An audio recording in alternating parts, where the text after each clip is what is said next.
What's up, everybody? Hopefully everybody's having a great weekend and whatnot, A lot of good stuff happened. You're watching another episode of the Bodacious Rant with Burn and Rye. And, Burn came back from Europe, and as we're getting started, unfortunately he got the vid. COVID got him. Yeah. So now, he's... It's finally, my 2.5 year streak is over. They got me. They got me first, man. It cut me down in my prime. Cut me down. It got me. Oh, man. But anyways, at least you're feeling okay. So, let's give Burn a round of applause. Yes, everybody. Yes, I'm doing fine. And it's just now I can't watch Thor, and I'm bummed about that. It's gonna be a few days until I can. Yeah, but that review, guys, don't forget to check it out. It's our non-spoiler one, so Burn was asking me some stuff about it. But we will have our spoiler one as soon as Burn is able to get to the theater and check it out. And I'm going to try and see it one more time as well, just to get a good grasp on it. But anyways, let's get down to it. We're talking about The Boys Season 3 finale. And I say that with a heavy heart because it's been waiting for this season for a while, and now it's gone again. Now we have to wait for God knows another year and a half, or maybe two, just because. I mean, at least it got announced quick that season 4 is happening, so that's good. But to make sure the writing is good and film it, it's going to be a while. So. Yeah, I think Carl Urban said that production is actually going to be starting soon. So hopefully it's not too long of a wait. Maybe a year at most, I think. Hopefully, because, man, this show keeps getting better and better every season. And before we start getting into the spoilers, guys, don't forget, as always, give us a like, don't be afraid to subscribe. We really appreciate it. And ring the bell also. So that way you guys can, stay tuned for all our episodes, keep up to date. And if not, just don't be afraid to keep checking out our other ones. We love to hear ourselves talk, like I said. Yeah, we love to hear ourselves talk, and we'd like you guys to listen to us too. That would be nice. Exactly. But let's get down to it. So, man, it's again, the show keeps getting better, but last season ended on such a happier note than this one did. And I think that's just, again, man, I think that's the good thing about this. It's not gonna keep ending. It's kind of like a roller coaster. First season ended on a very intense and sketchy note. Second one was hopeful. Third one is just like almost back to square one, and not in a good way. Like, all the progress the boys have made in the last couple seasons have just been flushed down the toilet. Yeah, it seems like now that this season is kind of wrapped up, it seems like this was like the dark season, where everybody was at like their lowest points, and and they sort of salvage it in the end. But yeah, there's no coming back from the consequences of their actions. Yeah, like, everybody's kind of, at least like Huey, Butcher, Starlight, Mother's Milk, like the core team of the boys has learned from the last few years on the battle against Homelander and the Supes. But Homelander, he is essentially the winner this episode, and that sucks. But overall, it was so great again. Just the whole bombshell last week where Soulja Boy is like, oh yeah, I could have let you take over. That's what a father does for his son. And Homelander, again, Anthony Starr does such a good job. He better... I know he's been kind of snubbed for the Emmys the last couple of years. It's like, fuck. He has. Dude, like, he deserves it. Especially the last one where it ended, where his face is like almost like, Dad? Like, I just got thinking of Dr. Evil, just very impressive number 2, but I gotta wait to I gotta see all the facts. Daddy! Oh my gosh. But it's not that far off, just because, one of the things that we've seen with Homelander is that he's aching for some sort of, like, familial, relation. Like, he wants a family. He even says it in this episode that, he viewed the team as a family, but, they didn't really live up to that. So that's one of I think the only humanizing aspects of Homelander is that his need and want for, like, relationships and people to be close to him. And that, and then, like, yeah, we see him, like, the theme of this season, like, careful what you wish for, and here he gets what he wants. Yeah, I'll come back to him a little bit. Actually, you know what? Never mind. Let me just get it out there. This is the only episode I really was on his side. Like, when everybody's meeting up at Vought, and Homelander with Ryan, which was like, motherfucker, of course you're gonna bring the kid. and Yep. you know, Butcher, Soulja Boy, and Maeve are all on that team. Like, we're gonna get Homelander, we're gonna put him in the ground. But Soulja Boy was kind of like acting up the whole episode, like, I don't know what I'm gonna do when I get there.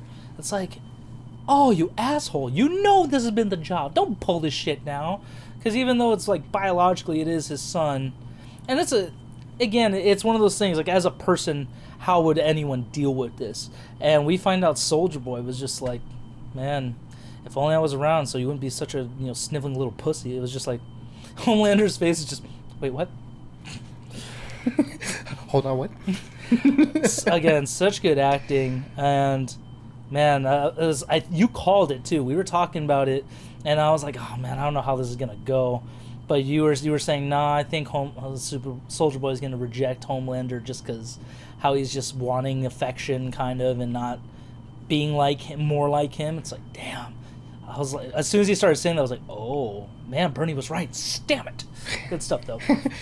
Yeah, because I mean, what we've seen of Soulja Boy is that like he has that sort of like toxic masculinity, like that big bravado, machismo, old school like way of thinking that you got to be the tough guy. You can't like show any emotions. And one of the like great character things that they did with him was that they showed that that's some sort of thing that got passed down from his father, that never, like, he could never live up to him, so he's sort of like using that and like passing that on, it seems like. And one of the themes of this season, I think, is that hurt people, like, so he was affected as a young child by his father, and then so now him with Homelander, it was never going to be a relationship or a healthy relationship. It was like you can tell like he would never accept him because of all these terrible traits that were passed on by his dad, and now Homelander could never live up to that, especially with how he is and how broken of a person that guy is. I mean, that's where Homelander and Butcher have that one thing in common: they have the shittiest fathers. Just because I mean, Soulja Boy and him were like the two sides of the same coin. Like, one dad used the belt, Butcher became somewhat of a decent person, and Soulja Boy's dad just completely avoided him and just threw disappointment and insults at him, and he became the biggest asshole. I mean, they're both the biggest assholes to each other, to their teams, but and it's like, it's funny that the three leaders were the most toxic people, and they like kind of expect their team to be there for him, and it's like, dude, that's not how it works. Like, not at all. As we've seen with Soulja Boy and Homelander, they were the perfect examples of like, your team fucking betrayed you guys instantly, and the boys were very close to turning on Butcher too. But again, Butcher learned his mistake too, just because he was gonna bring. I thought he was gonna bring Huey along with him regardless. But when he knocked him out in the bathroom at that gas station, he's like, you're too much like my brother. I can't do this. And so I was like, okay, at least you didn't do that to him. Like, you didn't give him the other dosage, thank God. And just not only was the whole fight great, but the very end was like the part of the bittersweetness of this episode, where he's at the doctor's office and the hospital, and he's just like, how much longer do I have? Like 12, 18 months? I was like, fuck. That time window got shrunk very much, man. You got a lot of work to do in that amount of time. Get to it. He just lights the cigarette up in the hospital and just like, well, politely fuck off then. Like, I'm gonna die, so who cares? Kind of thing.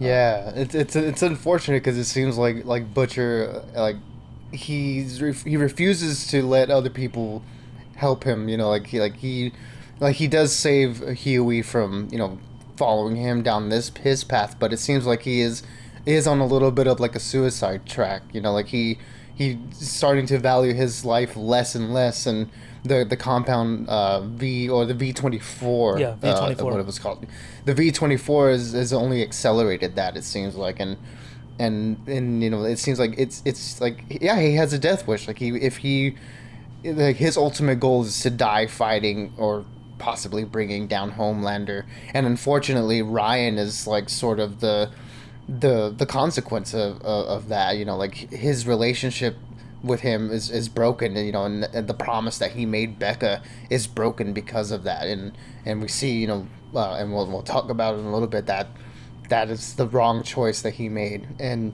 he continues to make, it seems like. Yeah, and I mean, I think those two are the biggest learning curves for Homelander and Butcher. But Huey finally opened up to Starlight, just saying, "Hey, listen, I I thought I needed to have powers because I didn't want to be like my dad, where my mom left and he wasn't there. But it's like, no, he was there for me, and that's when I should have been for you. Like, I shouldn't have just tried to be better. I should have just been myself." It's like, thank you, Huey. And I love the moment where she's like, I know you want to say it. I told you. She's like, oh, her answer was good. She's like, fucking told you so. Oh, I knew it. Like, kind of like in Black Widow, where it's just like, it is a cool vest. Oh, I knew you liked it. It's so cool, right? So, I like that part. Yeah, and that was the lesson that he needed to learn. You know, that he thought that the projection of strength was actual, like the physicality of it. When, like he said, when he viewed, you know, his father's actions, so, you know, in it through another lens, like he saw that the true strength was just being there for someone, you know, in the dire moment. So that's when I guess he realizes, like, yeah, I don't have to be physically strong to be strong. You know, like I can be like an emotionally strong person and be there and support and just like not try to be more than what he needs to be. You know, like he's trying to overcompensate when he doesn't need to. Yeah, exactly. And I just thought of it. Did I finish my thought with Homelander? Or no? Because I know I was saying, like, I really liked him in this episode. I'm blanking out. Did I finish that thought? You know, I don't remember, but oh my God, you can go ahead and say what you want to say about Homelander. Yeah, real quick. I was just thinking about it. I was like, this is the only episode I liked Homelander because of when shit went down, they were going to nuke him, and Ryan took out Soulja Boy because it's like, dude, my dad, I just reconcile with my dad, kind of, even though I feel like it's under almost a false pretense, but at the same time, Homelander does want family in his life. As soon as Soulja Boy went after Ryan, it was like, God damn it, you freaking moron. Because, you know, that's when Butcher and Homelander were just like, all right, we'll put this shit aside later. This is about the kid now. And, oh my God, that was the only time I was like, you know what, Homelander? Only time I'm going to forgive you. Everything else, you're still a monster. As we saw in the very end, which we'll get to in a little bit. But, yeah.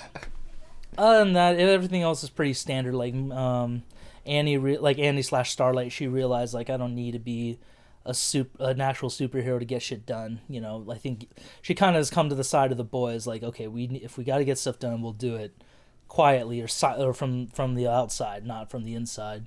And, you know, that was cool. Mother's Milk just realized, like, he's got to be more open with his daughter. Like, he can't just keep containing his history and his OCD and stuff from her. So I thought that was good. And again, just the ending was so solid, just with the fight of the boys, Homelander and Soulja Boy. Very well done. Maeve was a complete badass. She did show she can kind of go toe-to-toe with him a little bit. She almost died, but, you know, she got him to get a nosebleed, stabbed him in the ear before he gouged her eye out, which I was like, oh, that sucks. Ugh. That part still gets me because it's just like, too much. Yeah, that was pretty brutal, but it was nice to finally see her, you know, get into action and try to take on Homelander, like something that they've been building for the last couple of seasons. It was cool to see that confrontation take place, even though she had to step up and be a hero at the end and, you know, save everybody from that explosion. The fight was really cool. Yeah, and then Starlight going Super Saiyan with all the lights. I thought that was a pretty cool moment where, you know, she just supercharged herself. I was like, yes, God level. This is what we need. But, God damn, it still wasn't enough, unfortunately. And it sucks that in the aftermath, Ryan chose to go with Homelander. Like, God damn it, child. And, like, fuck you, Butcher. You made this happen, you idiot. I was just, frustrated with him the whole time. But yeah, because, I mean, when Ryan needed him most, like, I guess he was trying to, like, push him away, I guess to save him or something. I guess, like, he figured that was the right choice, but, I mean, he went about it the worst way and blaming him for his mom's death, and the fact that Homelander went in there and told him, you know, like, hey, it's not your fault, it was an accident, you know, accidents happen. It's like, damn it, that was why I didn't ever picture Homelander winning in the father the father race between him and Butcher. Yeah, like, it's like, that's still not a good lesson. You're essentially telling this kid that because you have powers, it's okay to kill people by accident. Like, dude, no, this is bad. He needs to learn from that. But again, look who we're talking about, Homelander. And not only did we find out that Butcher has dying, Starlight's no longer Starlight, she's just regular Annie, but part of the boys with superpowers. And fuck, the worst two things that could happen, which I was like, God damn it, this is such great writing, but frustrating as fuck. Because Homelander and Ryan, well, actually before that, we realized the Deep was killed that VP for I forgot the senator's name. I know he's been in this prominently, and he's a good I like the actor. He's in a lot of stuff, but he killed that VP for Homelander's orders. But we find out why, because Newman took that spot as VP, and that was just like the ultimate, like, holy shit, this is bad.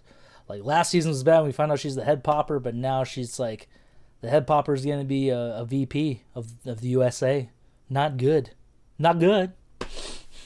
No, I mean, we're gonna see what her end goal is. I think that's kind of still a little bit unclear, like what she's actually trying to do. I know she's, made some underhand deals with Homelander to get to the position that she is, but what does she do when she gets there? That's gonna be the most interesting part. And I think it was interesting that Edgar didn't show up at all, and since he got taken out in a few episodes ago, so I thought he was going to show up and do something, but I guess they're saving him for next season.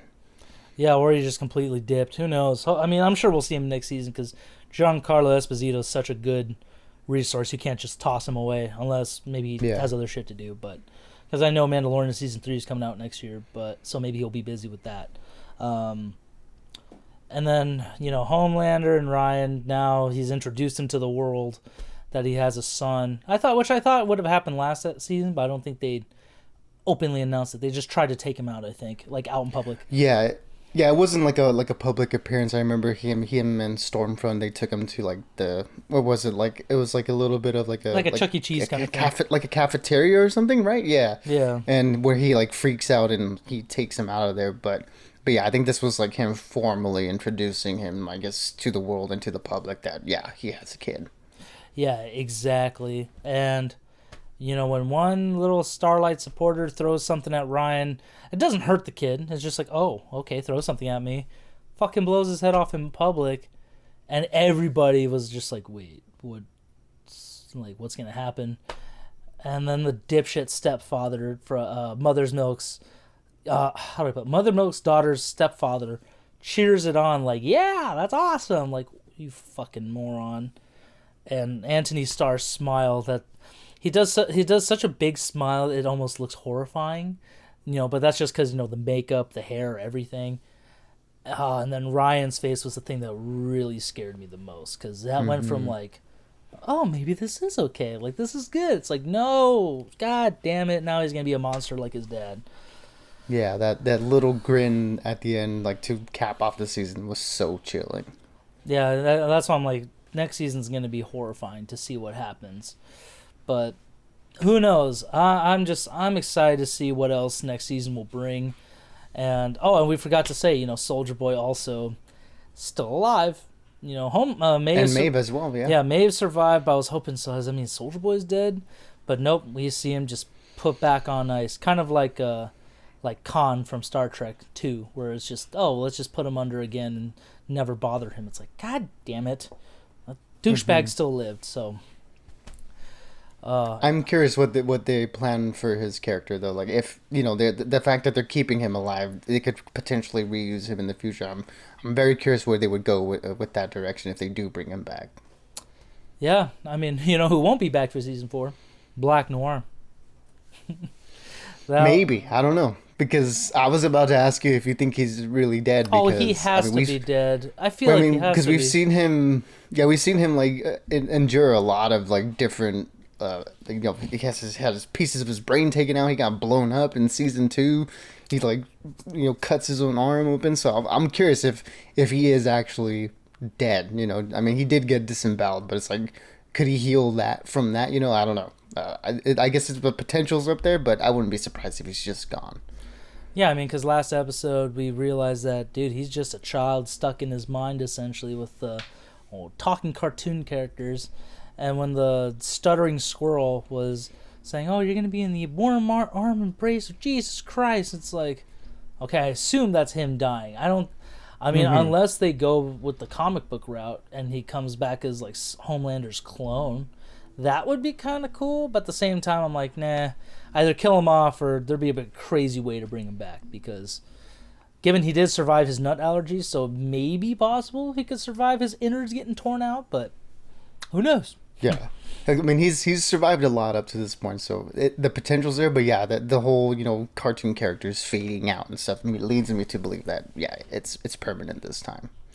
Yeah, again, we'll have to see what happens next season, because again, the boys does such a great job with cliffhangers. It's tough, but anything else that popped out at you, Bern?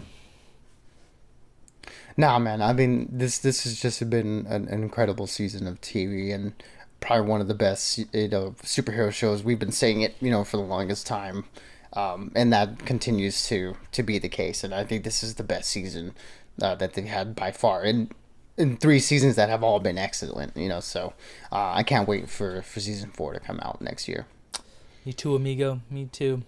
Hopefully, Invincible will also come out soon, because I'm waiting on season 2 for that. So that's another just great piece of Amazon property that is also killing in the superhero game. But, guys, let us know what you thought of this finale of season 3 in general. Did you guys love it? Did you hate it? Was it okay? Let us know in the comments. We love to keep the conversation going and see what you guys think. Just, we love to hear everybody's thoughts. But until next time, guys, like I said, keep an eye out for our spoiler review of Thor Love and Thunder. Don't forget to check out our non-spoiler review. And we will see you guys soon. So don't forget to stay bodacious and keep on ranting. Absolutely, everybody. Be good, be safe, and we will catch y'all on the next one.